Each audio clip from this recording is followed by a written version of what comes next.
Hello students. So here we are going to learn about linear equations, that is chapter 7 of your book. Now before starting linear equations, let's take a quick recap of algebraic expression that you have already studied in your last chapter. Now I've written here an algebraic expression that is x plus 4. Now what is an algebraic expression? It is a combination of your variable and the constant which are connected by the fundamental operations, that is addition or subtraction or your multiplication or division. So here the variable x is connected by the constant 4 by the addition. Now further I have written this algebraic expression as an equation by putting this equal to sign. So this algebraic expression has now become an equation with the help of this equal to sign, that is x plus 4 is equal to 5.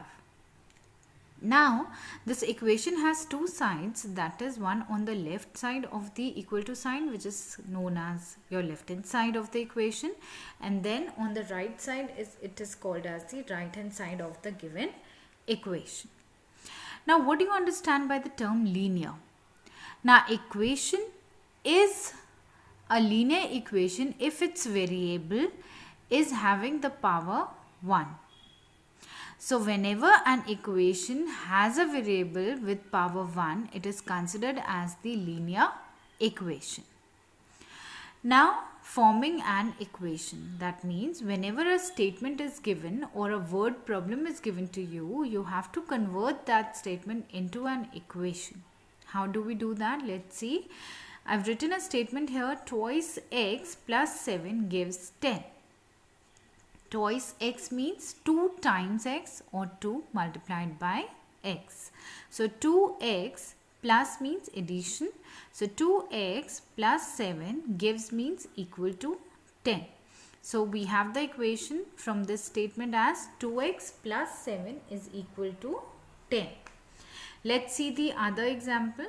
Half the number z is 5. Now half the number z, so here my number is z, which is a variable. So half means 1 by 2. So half the number z means 1 by 2 of z means equal to 5. So we have the equation from this statement as 1 by 2 of z is equal to 5. So this was about forming an equation with the help of the statements. Then we have putting the value, that is your trial and error method.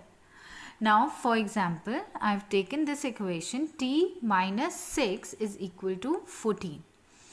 Now I am taking the value of the variable which is t here as 20, and we'll see whether this t equal to 20 satisfies my given equation or not.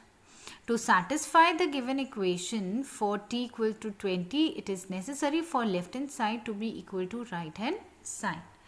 So we have left hand side as t minus 6. So I have put the value of t as 20 here. So it is 20 minus 6, which is 14, which is clearly equal to right hand side. So therefore I can say that t equal to 20, the equation satisfies.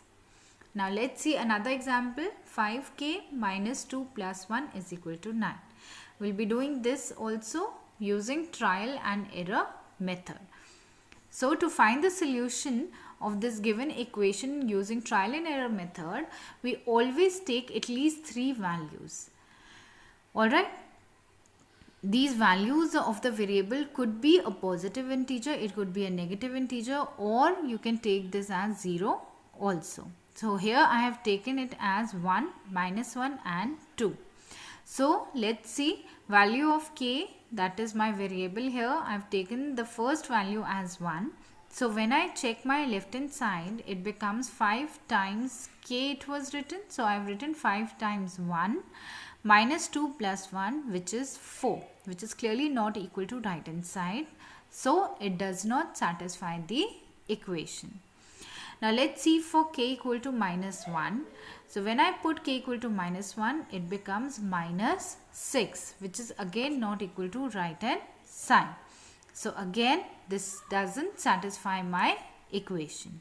Now let's see for k is equal to 2.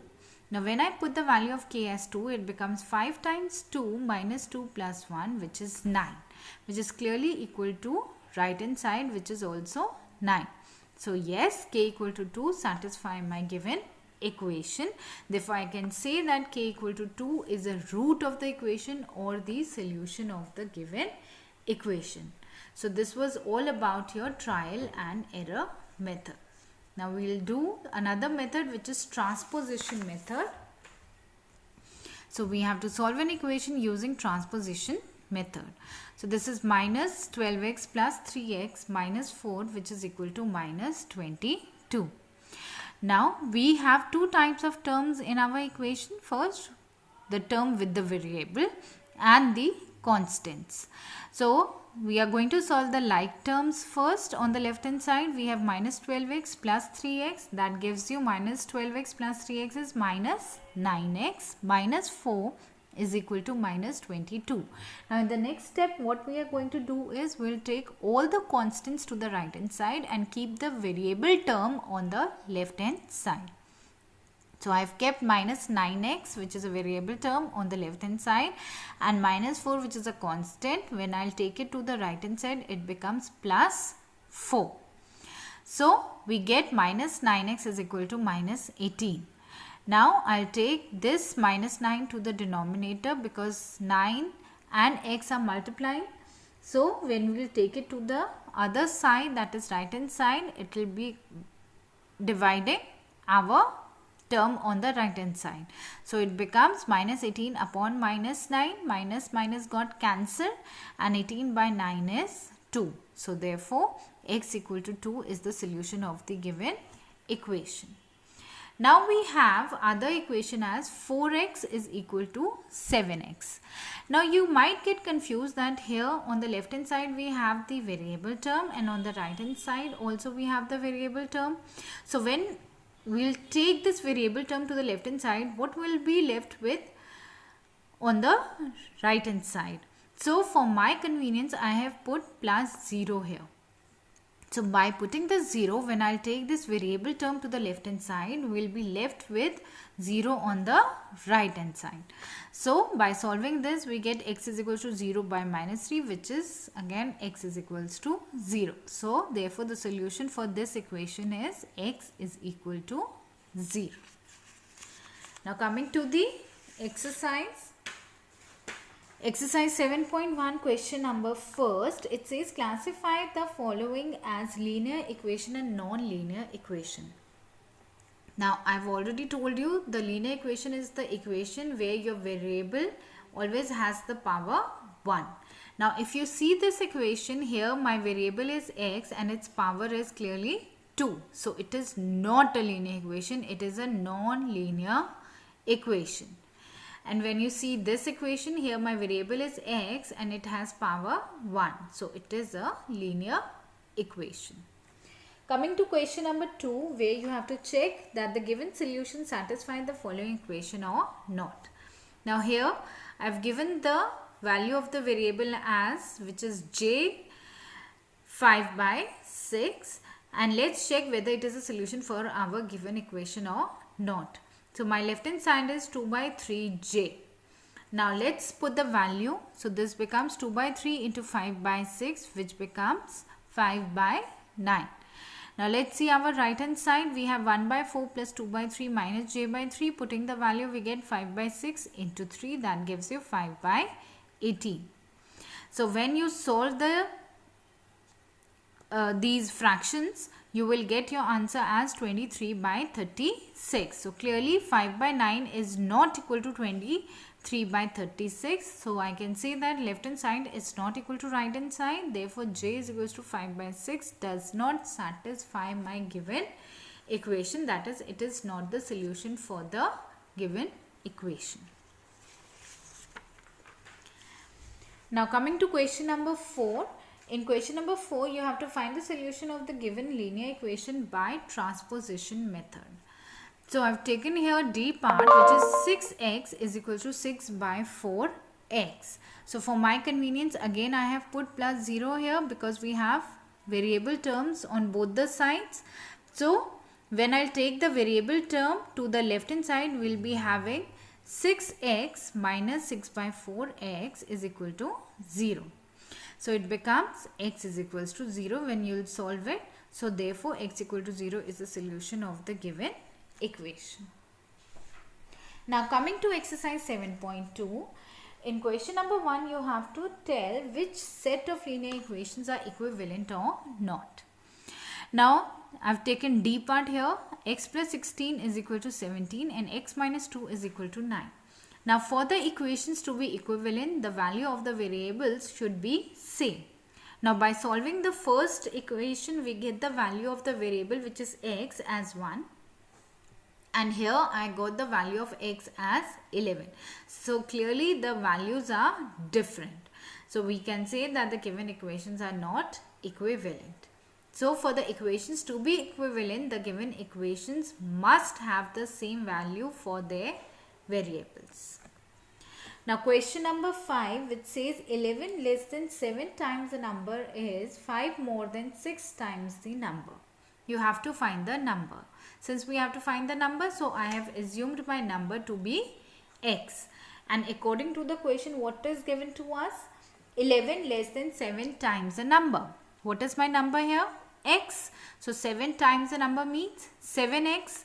11 less than. Less है तो हम क्या करेंगे? 7x minus 11 is 5 more than. 5 more है तो 5 plus 5 more than 6 times the number means 6x. So we have formed the equation here, that is 7x minus 11 is equals to 5 plus 6x, which gives you the value of x as 16 when you solve it. So therefore my number is 16. Now let's see some questions. Now let's see some questions from run through. So I've taken here question number 6b, first part. Here you are given that the sum of two consecutive even integers is 46 and you have to find the integers. Now the question is consecutive even integers. So whenever we talk about the consecutive integers, that means one after the another. Suppose if my integer is 2, so what is consecutive to 2? It is 3. But when we talk about consecutive even integers or we talk about consecutive odd integers, that means we have to take, like if my integer is 2, that means what will be the consecutive even integer to 2? It will be 4. And in case of odd integer, if my first integer is 3, तो consecutive integer क्या हो जाएगा उसका? It will be 5. That is consecutive odd. Consecutive तो 3 का होगा हमारा 4, लेकिन अगर हम consecutive odd बोलेंगे तो it will be 5. So I have taken my two consecutive even integers as x and x plus 2. So whenever you have consecutive integers, you take it as x and x plus 1. But in case of consecutive even or odd, we always take our integers as x and x plus 2. Further, if you want to find more integers, consecutive even or consecutive odd, so we take them as x plus 4, x plus 6, x plus 8 and so on. So now according to the question, we are given that the sum of these two consecutive even integers as x and x plus 2 is 46. So when you solve it, you get the value of x as 22. So therefore, my integers are x, that is 22, and x plus 2, which is 24. Now coming to F part, first one. If a larger integer is 2 more than 4 times another integer and their difference is 32, find the integers. So we let that the smaller integer be x, and we are given that the larger or the bigger integer is 4 times x plus 2. How? We are given that 2 more than 4 times another integer. So 2 more than means plus 2. 4 times the other integer is x. So 4 times x plus 2 is my bigger integer. Now the difference between these two integers is given to be as 32. So clearly bigger integer minus the smaller integer is 32. Solve it and you will get the value of x as 10. So therefore my smaller integer, which was x, is 10, and the bigger integer, which was 4x plus 2, is 4 times 10 plus 2, which is 42. Question number 7. We are given in question number 7, the perimeter of a square is 48 centimeter. You have to find the length of its each side. So I assume the length of each side be x centimeter. And we are given the perimeter of a square. So perimeter of a square given to you as 48 centimeter. And we know what is the perimeter of a square. It is 4 times the side. And what is my side? X. So 4x is equal to 48. So when you'll solve it, you get the value as x is equal to 12. Therefore, each side of a square is 12 centimeter. Question number 9. The sides of a triangle are in the form of consecutive even integers. If its perimeter is 48 centimeter, find the measure of each side. Now here the sides of a triangle are in the form of consecutive even integer. That means if I take one side of a triangle as x, so other becomes x plus 2, the third becomes x plus 4. So we have assumed the sides of a triangle be x centimeter, x plus 2 centimeter and x plus 4 centimeter. Now according to the question, the perimeter of a triangle is given to us, which is 48 centimeter. Perimeter of a triangle क्या होता है? The sum of 3 sides. So first side plus second side plus third side is equal to 48. Solve it, you get the value of x as 14. So therefore my first side, which was x, is 14 centimeter. Second side, which is x plus 2, is 14 plus 2, that is 16 centimeter. And the third side, which was x plus 4, is 14 plus 4, which is 18 centimeter. So this was all about linear equations. Thank you, students.